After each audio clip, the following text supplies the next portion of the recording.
আমি ইলেকশন করতে এসেছি। আমি আমার ফেস ভ্যালু বাড়াইতে আসি নাই, বা আমি শিক্ষার্থীদের মাঝে পরিচিত হতে আসি নাই। আমি শুধু এসেছি, আমি কাজ করতে চাই। ক্যাম্পাসে যত শিক্ষার্থী আছে ব্যাপক সাড়া পেয়েছি আমরা। সবাই যকসু নিয়ে অনেক আকাঙ্ক্ষা, যকসুটা হোক। আসসালামু আলাইকুম, আমি শাহরিয়ার আদিব। আমি জগন্নাথ বিশ্ববিদ্যালয়ের 20তম আবর্তনে একজন শিক্ষার্থী, সমাজবিজ্ঞান বিভাগের। আমি আসন্ন যকসু নির্বাচনে মাওলানা ভাসানী ব্রিগেড প্যানেল থেকে কার্যনির্বাহী সদস্য পদে নির্বাচন করছি। আসলে এখানে বাম বলতে সমাজতান্ত্রিক ছাত্র ফ্রন্ট আর বাম সমর্থিত যে সংগঠনগুলো আছে তাদের সাথে আমাদের একটা প্যানেল হয়েছে। সেখানে আরও 9টি সাংস্কৃতিক সংগঠন আছে। তো তাদের চিন্তাধারা, তাদের আন্দোলনের সংগ্রামের সাথে যদি আমরা দেখি, তাহলে আমি মনে করি ব্যক্তিগতভাবে আমার সাথে তাদের পথ চলাটা অনেক সহজ।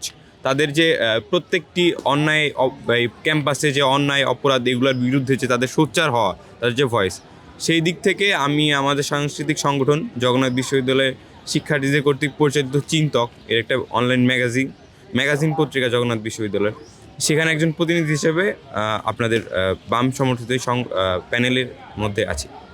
নির্বাচিত হলে কি করব বলতে আমার সবসময় ইচ্ছা যে শিক্ষার্থীদের যে চাওয়া পাওয়াগুলো, সেগুলোকে পুঁজি করে কিছু করার।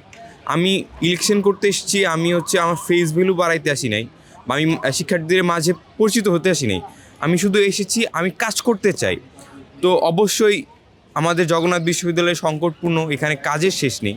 তো অনেক কাজই করতে পারবো। যেমন আপনি যদি দেখেন, প্রতিনিয়ত পাবলিক বিশ্ববিদ্যালয়গুলোতে প্রত্যন্ত অঞ্চল থেকে অনেক শিক্ষার্থী চলে আসে। তারা সর্বপ্রথম, আমি একজন নবীন শিক্ষার্থী হিসাবে ইলেকশন করছি। তো আমি নবীন শিক্ষার্থী হিসাবে ক্যাম্পাসে আসার পরবর্তী সময় অনেক সমস্যার সম্মুখীন হয়েছি। তো সেই জায়গা থেকে যদি দেখি যে আমার সমস্যাগুলো যদি পুঁজি করে আমি কাজ করতে চাই, অনেক সমস্যার সমাধানের জায়গা রয়েছে। সেখানে প্রতিরোধের আওয়াজ বা অভিযোগের তোলার আওয়াজ তৈরি করার জায়গা রয়েছে, সেগুলো করতে চাই। আমাদের আবাসন ব্যবস্থা নেই। প্রত্যন্ত অঞ্চল, গ্রাম থেকে একজন শিক্ষার্থী যখন ঢাকা শহরে আসবেন, শুরুতে এসে সে একটা ম্যাচে উঠবে। তারপর এখানে দেখা যায় ম্যাচের মধ্যে অনেক রেস্ট্রিকশন, হুটহাট করে ম্যাচ ছেড়ে দিতে বলে। না, আমি এটা শিকার হয়েছি। এই সময় আমার একটা হল নাই, আমার হুটহাট করে ম্যাচ ছেড়ে দিতে বলতেছে, আমি কই যাব? একে তো ক্যাম্পাসের অনেক সমস্যা, তার মধ্যে আবাসন সমস্যা, শিক্ষার্থীরা একটা মানসিক চাপের মধ্যে পড়ে যায়, আমি যেটা মনে করি।